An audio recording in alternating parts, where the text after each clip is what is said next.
కడప జిల్లా చక్రాయపేట మండల పరిధిలోని గండి క్షేత్రంలో మహాకుంభాభిషేక మహోత్సవాలు కొనసాగుతున్నాయి. 4వ రోజు శ్రీ వీరాంజనేయ స్వామి దేవస్థానంలో ఆలయ మహాసంప్రోక్షణ జీర్ణోద్ధారణ ఉత్సవమూర్తికి నాగవల్లి దళార్చన పూజ నిర్వహించారు.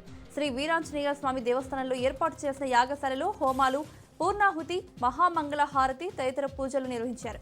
స్వామివారిని దర్శించుకున్న ఎమ్మెల్సీ భూమిరెడ్డి రామ్గోపాల్ రెడ్డికి ఆలయ అర్చకులు ఘన స్వాగతం పలికి ప్రత్యేక పూజలు, శాల్వలతో సత్కరించి తీర్థ ప్రసాదాలు అందజేశారు. అనంతరం యాగశాలలో పునర్నిర్మాణం జరిగిన ఆలయాన్ని సందర్శించి 13వ తేదీ సాయంత్రం నుంచి భక్తులకు కల్పించే సర్వదర్శనం క్యూ లైన్ల గురించి అడిగి తెలుసుకుని పలు సూచనలు చేశారు. ఉత్సవాల్లో భక్తులకు ఎలాంటి ఇబ్బందులు జరగకుండా జాగ్రత్తలు తీసుకోవాలని పాలక మండలి సభ్యులకు సూచించారు. భక్తులకు తీర్థ ప్రసాదాలు అందజేసి అన్నదాన కార్యక్రమం నిర్వహించారు ఎమ్మెల్సీ భూమిరెడ్డి. శ్రీశైల జ్యోతిర్లింగ క్షేత్రంలో వైభవంగా సోమనాథ్ స్వాభిమాన్ పర్వ కార్యక్రమాలు నిర్వహించారు. భారత ప్రభుత్వ సాంస్కృతిక శాఖ దేశవ్యాప్తంగా నిర్వహిస్తున్న కార్యక్రమం సందర్భంగా శ్రీశైలంలో విశేషంగా వివిధ కార్యక్రమాలు జరిపారు. క్షేత్రంలోని అక్క మహాదేవ అలంకార మండపంలో 1000కి పైగా కలశాల ఏర్పాటు, విశేష పూజలు చేశారు. అనంతరం 1000 కలశాలు ఎత్తుకున్న మహిళలతో ఆలయ గంగాధర మండపం గురించి వీరభద్రస్వామి గుడి వరకు కన్నుల పండుగగా శోభాయాత్ర సాగించారు. దేశవ్యాప్తంగా జరుగుతున్న కార్యక్రమాలను భక్తులు వీక్షించేందుకు ఎల్ఈడీ స్క్రీన్లు ఏర్పాట్లు చేశారు. కన్నుల పండుగ జరిగిన ఈ కార్యక్రమంలో ఈవో శ్రీనివాసరావు, ట్రస్ట్ బోర్డు మెంబర్లు, అర్చకులు, అధికారులు పాల్గొన్నారు.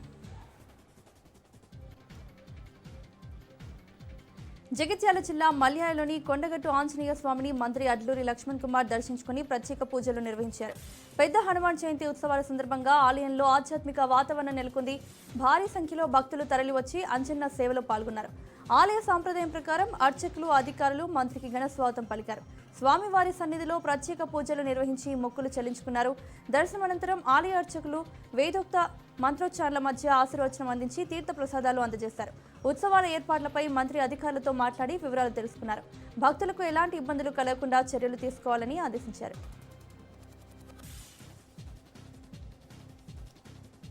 కృష్ణా జిల్లా పెడన నియోజకవర్గం కృత్తివెన్నిలో స్థానిక రైతులు ఆందోళనకు దిగారు. మండలంలోని చిన్న పండ్రాక గ్రామ రెవెన్యూ పరిధిలో రైతు పొలాలకు ఆనుకుని ఉన్న భూమిలో ఎటువంటి అనుమతులు లేకుండా ఒక వ్యక్తి చేపల, రొయ్యల చెరువు త్రవ్వకం ప్రారంభించారు. కనీసం సరిహద్దు రైతులకు ఎలాంటి సమాచారం ఇవ్వకుండా మిషన్ సహాయంతో తవ్వుతున్న ఫిష్ కల్చర్ రైతుని స్థానిక రైతులు అడ్డుకున్నారు. చెరువు త్రవ్వితే ఇప్పటికే అంతంత మాత్రంగా పండుతున్న తమ వ్యవసాయ భూములు బీడుపట్టిపోతాయని వాపుతున్నారు. తమ పొలాల పక్కన అనుమతి లేని చెరువు త్రవ్వకాన్ని అడ్డుకోవాలని అధికారులను స్థానిక రైతులు కోరుతున్నారు.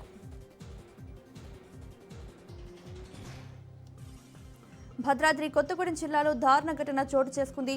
బెల్ట్ షాపు వద్ద మద్యం మత్తులో జరిగిన గొడవ చివరకు ఓ వ్యక్తి మృతికి కారణమైంది.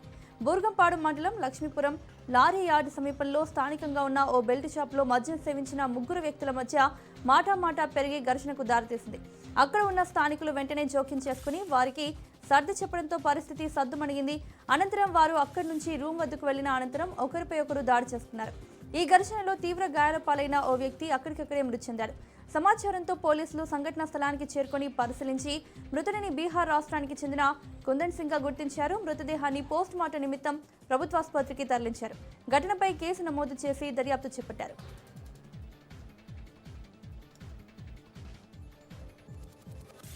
ఎన్నికల హామీలను స్థానిక ఎమ్మెల్యే భూమా అఖిలప్రియ విస్మరించారని వైసీపీ నేత భూమా కిషోర్ రెడ్డి మండిపడ్డారు. ఆళ్లగడ్డ నియోజకవర్గంలో కూటమి ప్రభుత్వం అభివృద్ధిని గాలికొదిలేసిందని విమర్శించారు.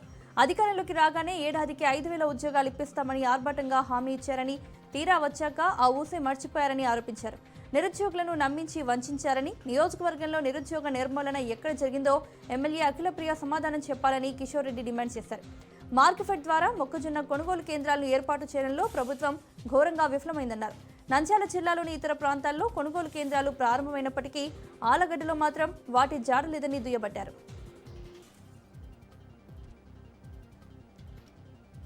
వికారాబాద్ జిల్లా ధారూర్ మండల కేంద్రంలో మొక్కజొన్న కొనుగోలు కేంద్రాన్ని మాజీ ఎమ్మెల్యే మెతుకు ఆనంద్ పరిశీలించారు. కేంద్రంలో రైతుల నుంచి మొక్కజొన్న కొనుగోలు ప్రక్రియ, తూకం, చెల్లింపులు, తేమ శాతంపై రైతులతో మాట్లాడి ఎదురవుతున్న ఇబ్బందులను అడిగి తెలుసుకున్నారు. కొనుగోలు కేంద్రాల్లో రైతులకు ఎలాంటి ఇబ్బందులు కలగకుండా అధికారులు చర్యలు తీసుకోవాలని, తేమ శాతం పేరుతో రైతులను ఇబ్బంది పెట్టొద్దని బీఆర్ఎస్ శ్రేణులు సూచించారు. రైతుల ధాన్యానికి గిట్టుబాటు ధర చెల్లించి వెంటనే చెల్లింపులు చేయాలని డిమాండ్ చేశారు.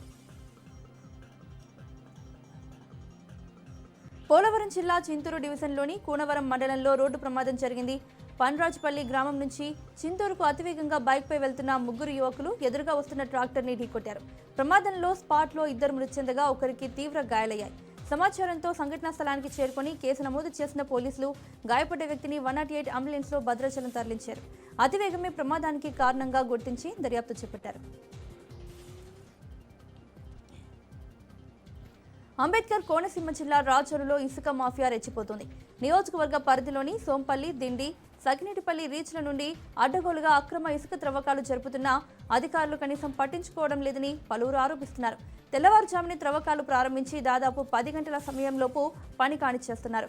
భూగర్భ జలాలు పడిపోవడంతో కొంతకాలంగా ఇసుక త్రవ్వకాలు నిలిపివేసినప్పటికీ నియోజకవర్గంలో ఎటువంటి అధికారిక ఇసుక రీచ్లు లేకపోయినప్పటికీ దళారులు ఇసుక దోపిడీకి పాల్పడుతున్నారు.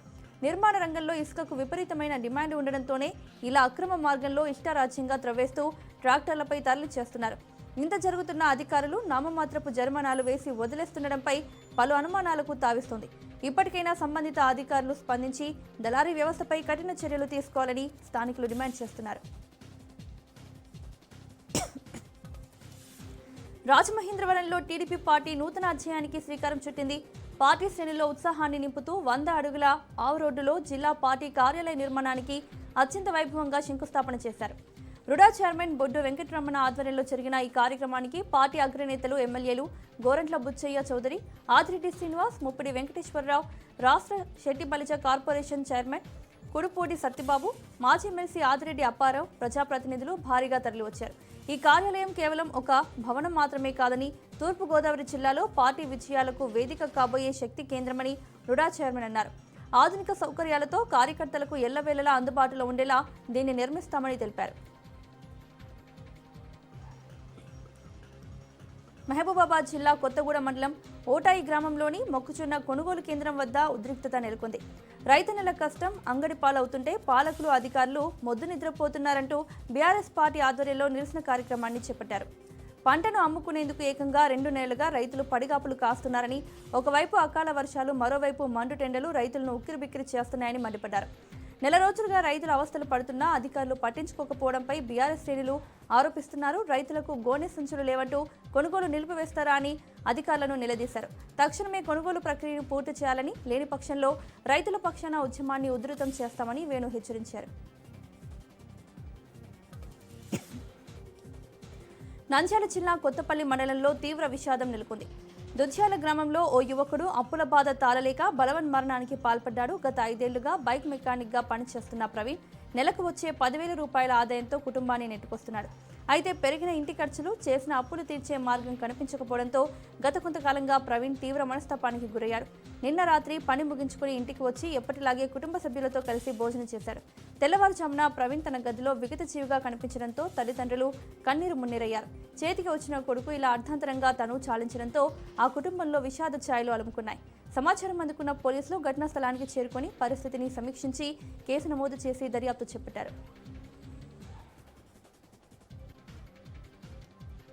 జగిత్యాల జిల్లా కొడిమ్యాలలో హృదయ విదారక ఘటన చోటు చేసుకుంది. మొదటి రోజున 90 ఏళ్ల వృద్ధురాలు రాజవ్వను ఆమె కుమారులు పాత ఇంట్లో వదిలేసి వెళ్లిపోవడం స్థానికులను కలిచివేసింది. భర్త మృతి చెందిన తర్వాత రాజవ్వ తన సంపాదించిన ఆస్తులను 4 కుమారులకు సమానంగా పంచింది. గత 2 ఏళ్లుగా కుమారులు వంతుల వారీగా ఆమెను చూసుకుంటున్నారు. ఈ క్రమంలో తన వంతు పూర్తయిందంటూ ఓ కుమారుడు రాజవ్వను కరీంనగర్ నుంచి కొడిమ్యాలకు తీసుకొచ్చి పాడుబడ్డ ఇంట్లో వదిలి వెళ్లిపోయాడు. ఆహారం, నీళ్లు లేక తీవ్ర ఇబ్బందులు పడుతున్న వృద్ధురాలిని స్థానికులు గుర్తించి సహాయం అందించారు. కన్న తల్లిని నిర్లక్ష్యం చేసిన వారిపై గ్రామస్తులు ఆగ్రహం వ్యక్తం చేస్తున్నారు.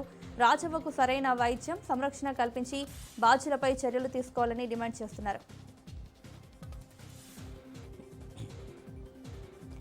మహబూబాబాద్ జిల్లా కొత్తగూడెం మండలంలో అగ్ని ప్రమాదం జరిగింది. కొత్తపల్లి, పొగుళ్లపల్లి గ్రామం మధ్య గాలి దుమారానికి 11 kV విద్యుత్ తీగలు తెగి కింద పడ్డాయి. ఈ ప్రమాదంలో విద్యుత్ ఘాతకానికి పక్కనే ఉన్న మొక్కజొన్న చేను అంటుకొని మంటలు చెలరేగాయి. సమాచారంతో అప్రమత్తమైన విద్యుత్ శాఖ అధికారులు సరఫరాను నిలిపివేశారు. అప్పటికే మంటలు వ్యాపించకుండా స్థానికులు అదుపు చేశారు. ములుగు జిల్లాలో విషాదం చోటు చేసుకుంది. వెంకటాపురం మండలం మరికల అటవీ ప్రాంతంలో రోడ్డు ప్రమాదంలో forest department base camp watcher Lakshmayya మృతి చెందాడు. ఈ ఘటనలో తీవ్రంగా గాయపడ్డ ఫారెస్ట్ సెక్షన్ ఆఫీసర్ దేవాను స్థానికుల సహాయంతో మెరుగైన చికిత్స కోసం భద్రాచలం ప్రభుత్వ ఆసుపత్రికి తరలించారు. సమాచారం అందుకున్న అటవీ అధికారులు ఘటనా స్థలానికి చేరుకుని వివరాలు సేకరించి రహదారి మధ్యలో పడి ఉన్న చెట్టును తప్పించిపోయి కారు అదుపు తప్పి ప్రమాదం జరిగినట్లుగా గుర్తించారు. జగిత్యాల జిల్లా ప్రజావాణిలో గౌతమి అనే మహిళ ఆత్మహత్య యత్నానికి పాల్పడింది. రూరల్ మండల కేంద్రంలోని గట్రోజ్పల్లి గ్రామంలో రమేష్ పురామాల ఆంజనేయులకు పొలంకు వెళ్లే దారి మధ్య గొడవ జరగగా సర్వేయర్స్ అడ్డు చెప్పి దారిని ఇరు వర్గాల వారు వాడుకోవాలని తెలిపాడు. అయినా ఆంజనేయులు రమేష్కు దారి ఇవ్వకుండా అడ్డుకోవడంతో పోలీస్ స్టేషన్లో ఫిర్యాదు చేశారు. సమస్యపై ఎస్ఐ పరిష్కారం చూపకపోవడంతో ప్రజావాణికి రమేష్ భార్య పురుగుల మందు డబ్బాతో ఆత్మహత్య యత్నానికి పాల్పడుతుండగా అడిషనల్ కలెక్టర్ రాజాగౌడ్ అడ్డుకున్నారు. తమ సమస్యను తక్షణమే పరిష్కరించాలని బాధితులు అధికారులను వేడుకున్నారు.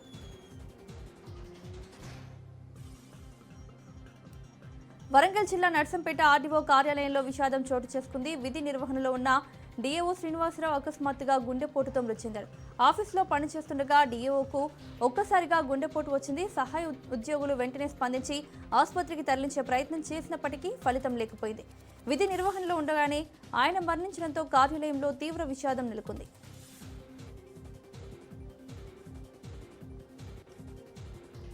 రాజన్న సిరిసిల్ల జిల్లాలోని ఇల్లంతకుంట మండల కేంద్రంలో రైతుల ధర్నా రాస్తారోకో చేపట్టారు. ఇల్లంతకుంట మండలంలో పలు గ్రామాల్లో పొద్దుతిరుగుడు పంటను పండిస్తున్న రైతులు పంట కోసి 25 రోజులు గడుస్తున్నా ప్రభుత్వం కొనుగోలు చేయడం లేదంటూ రైతులు ఆందోళన చేశారు. పండించిన పొద్దుతిరుగుడు పంటను బేషరతుగా ప్రభుత్వం కొనుగోలు చేయాలని డిమాండ్ చేస్తున్నారు. పంటను కొనడానికి ప్రభుత్వం నుండి మాకు ఎలాంటి ఆదేశాలు రాలేదని స్థానిక ఎంఆర్ఓ అనడంతో రైతులు తీవ్ర ఆగ్రహానికి లోనయ్యారు.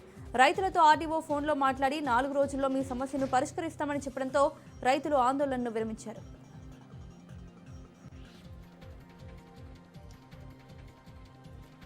నెల్లూరు జిల్లా గూడూరులో ఏపీఐఐసీ ఆధ్వర్యంలో విద్యుత్ సబ్ ప్లాంట్ కార్యక్రమాలకు ఎమ్మెల్యే పాషం సునీల్ కుమార్ శంకుస్థాపన చేశారు.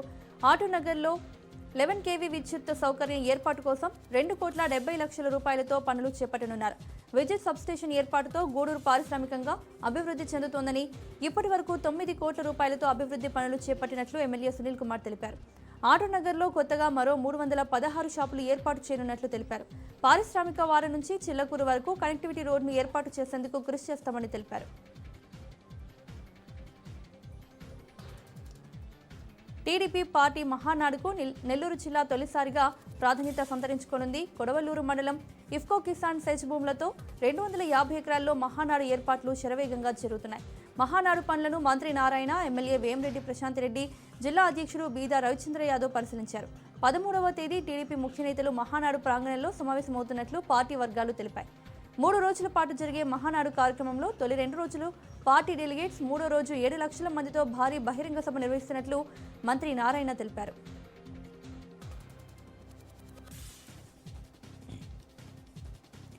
జనగామ జిల్లా కలెక్టరేట్ కార్యాలయం ముందు ధాన్యం కొనుగోలు చేపట్టాలని సిపిఎం నాయకులు ధర్నా నిర్వహించారు.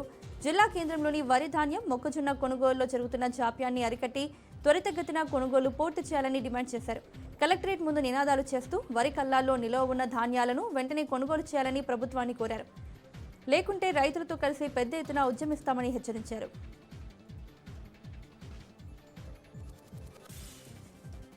కర్నూలు జిల్లా ఆదోని మండలం కుప్పగల్ గ్రామంలో నీటి కొలాయి కనెక్షన్ విషయంలో తీవ్ర ఉద్రిక్తత నెలకొంది. నీటి సౌకర్యం కోసం అధికారుల అనుమతితో కనెక్షన్ తీసుకున్న టీడీపీ శ్రేణులు షణ్ముఖ, శేఖర్, తిక్కస్వామిలపై మాజీ సర్పంచ్ నాగిరెడ్డి, తన కుమారుడు సూర్యప్రకాష్ మరో 10 మందితో కలిసి వేట కొడవళ్లు, ఇటుకలతో దాడి చేశారు. ఈ దాడిలో తీవ్రంగా గాయపడ్డ 3 టీడీపీ నాయకులను ఆదోని ప్రభుత్వాసుపత్రికి తరలించారు. గతంలో వైసీపీ సర్పంచ్గా ఉన్న నాగిరెడ్డి ప్రస్తుతం బీజేపీలో ఉన్నట్లు స్థానికులు చెబుతున్నారు.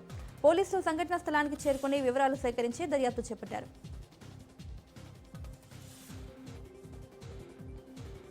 పోలవరం జిల్లా రంపచోడవరం సమీపంలోని బర్నగూడెం గ్రామం వద్ద రోడ్డు ప్రమాదం జరిగింది. దావనపల్లి నుంచి రంపచోడవరం వస్తున్న బైక్ అతివేగంగా ఆటోను ఢీకొట్టింది. ఈ ప్రమాదంలో తరుణ్ అనే యువకుడు అక్కడికక్కడే మృతి చెందగా గాయపడిన ఇద్దరిని 108 ద్వారా రంపచోడవరం ఏరియా ఆసుపత్రికి తరలించారు. హైదరాబాద్ నుంచి ఇటీవలే స్వగ్రామానికి వచ్చిన తరుణ్ ఏజెన్సీ ప్రకృతి అందాలను చూసేందుకు స్నేహితులతో వెళ్లి తిరిగి వస్తుండగా ప్రమాదం జరిగింది. యువకుడు మృతితో కుటుంబంలో విషాదం చోటు చేసుకుంది. ఏజెన్సీ ప్రాంతాల్లో ప్రమాదకర మలుపులు, అవగాహన లేని రహదారులపై అతివేగ ప్రయాణాలు వరుస ప్రమాదాలకు కారణమవుతున్నాయని స్థానికులు ఆందోళన వ్యక్తం చేస్తున్నారు. ఘటనపై కేసు నమోదు చేసిన పోలీసులు దర్యాప్తు చేపట్టారు. పర్యావరణ పరిరక్షణలో భాగంగా శ్రీ సత్యసాయి జిల్లా కేంద్రమైన పుట్టపర్తిలో భారీ ఎత్తున మొక్కలు నాటే కార్యక్రమం నిర్వహించారు. ఈ కార్యక్రమంలో జిల్లా కలెక్టర్ శ్యాంప్రసాద్, జిల్లా ఎస్పీ గణేష్ పాల్గొన్నారు.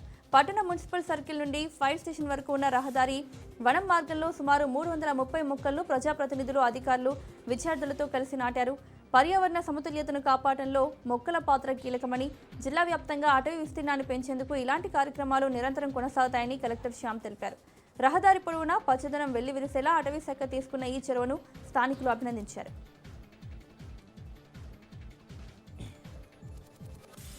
ఇంటర్ విద్యా విధానాన్ని యథావిధిగా కొనసాగింపుపై రాష్ట్ర ప్రభుత్వం తీసుకున్న నిర్ణయంపై ప్రభుత్వ ఇంటర్ జూనియర్ లెక్చరర్ల సంఘం, ఇంటర్ విద్యా ఐకాస హర్షం వ్యక్తం చేసింది. సంఘం అధ్యక్షుడు మధుసూదన్ రెడ్డి ఆధ్వర్యంలో నాంపల్లిలోని ఇంటర్ బోర్డు కార్యాలయం వద్ద అధ్యాపకులు ఆచార్య జయశంకర్ విగ్రహానికి పూలమాల వేసి టపాసులు కాల్చి సంబరాలు జరుపుకున్నారు. ఈ ఇంటర్ బోర్డును 1969లో పివి నరసింహారావు ప్రవేశపెట్టారని మధుసూదన్ రెడ్డి గుర్తు చేశారు. గత ప్రభుత్వ నిర్ణయం విద్యార్థుల పాలిట శాపంగా మారిందని, ఈ విషయంలో విద్యార్థులు, అధ్యాపకుల భవిష్యత్ దృష్ట్యా సీఎం రేవంత్ రెడ్డి సముచిత నిర్ణయం తీసుకున్నందుకు వారంతా కృతజ్ఞతలు తెలిపారు. విశాఖలో మిడ్ డే మీల్ వర్కర్స్ నిరసన తెలిపారు. సుమారు 22 ఏళ్లుగా నిర్వహిస్తున్న మధ్యాహ్న భోజన పథకాన్ని అక్షయ పాత్ర ఫౌండేషన్కు కట్టబెడితే ఆందోళన చేస్తామని సిఐటియు సంఘం ప్రభుత్వాన్ని హెచ్చరించింది. విశాఖపట్నం కలెక్టరేట్ ఎదుట సిఐటియు ఆధ్వర్యంలో మిడ్ డే మీల్ కార్మికుల యూనియన్ ఆందోళన చేపట్టారు. ఏళ్ల తరబడి పనిచేస్తున్న డ్వాక్రా వర్కర్స్ను రోడ్డున పడేసి ప్రభుత్వం తీసుకున్న నిర్ణయం సరైంది కాదని యూనియన్ కార్యదర్శి మంగశ్రీ అన్నారు. 5 నెలలుగా ప్రభుత్వం తమకు జీతాలు చెల్లించడం లేదని, ప్రభుత్వం వెంటనే బకాయి పడ్డ మొత్తాన్ని చెల్లించాలని సిఐటియు డిమాండ్ చేస్తోంది.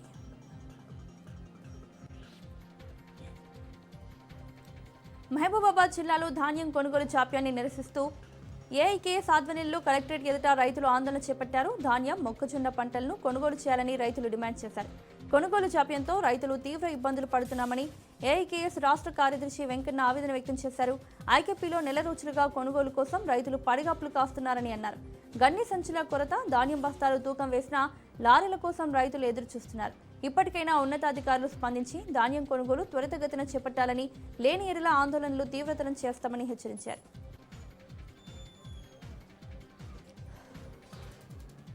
విద్యార్థుల ఫీజు రియంబర్స్మెంట్ తక్షణం విడుదల చేయాలని ఏబీవీపీ డిమాండ్ చేసింది. లేకుంటే ఏపీలో అన్ని జిల్లాల కలెక్టరేట్లను ముట్టడిస్తామని ప్రభుత్వానికి అల్టిమేటం జారీ చేసింది. రాష్ట్రంలో 5,800 కోట్ల ఫీజు రియంబర్స్మెంట్ బకాయిలు ఉన్నాయని, ఫీజులు చెల్లించకపోవడంతో 7 లక్షల మంది విద్యార్థులు పలు ప్రైవేట్ కాలేజీలు సర్టిఫికేట్స్ ఇవ్వడం లేదని తెలిపారు. విశాఖపట్నం కలెక్టరేట్లో జిల్లా కలెక్టర్ను ఏబీవీపీ ప్రతినిధులు కలిసి వినతిపత్రం అందజేశారు. కూటమి అధికారంలోకి వచ్చిన 2 నెలల్లో ఫీజు రియంబర్స్మెంట్ చేస్తామని, కేవలం 1,200 కోట్లు మాత్రమే రిలీజ్ చేసిందన్నారు. విద్యాశాఖ మంత్రి పేద విద్యార్థుల భవిష్యత్తును దృష్టిలో ఉంచుకొని సమస్యను వెంటనే పరిష్కరించాలని ఏబీవీపీ విశాఖ జిల్లా కన్వీనర్ నితిన్ డిమాండ్ చేశారు.